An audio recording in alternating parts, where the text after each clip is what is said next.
केंद्रीय गृहमंत्री अमित शहा यांनी डॉक्टर बाबासाहेब आंबेडकर यांच्याबद्दल केलेल्या वादग्रस्त वक्तव्याचा निषेध करण्याकरता आज बिंदू चौकात आंदोलन करण्यात आलं। या आंदोलनावेळी पत्रकारांशी बोलताना आमदार सतेज पाटील यांनी खाते वाटपावरून राज्य सरकारवर निशाणा साधला। राज्यात 3 पक्षाचं सरकार असल्यानं खाते वाटपात अडचणी आल्या।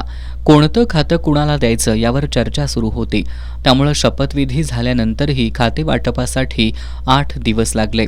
मात्र झालेलं खातेवाटप पाहता मंत्र्यांमध्ये असमाधानाची भावना असल्याचं आमदार सतेज पाटील यांनी सांगितलं।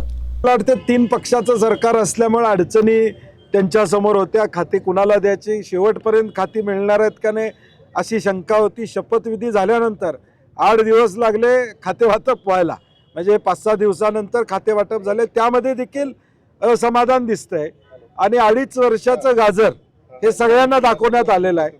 ज्यांना मंत्रिपद मिळालेलं आहे त्यांना आमच्या शुभेच्छा आहेत।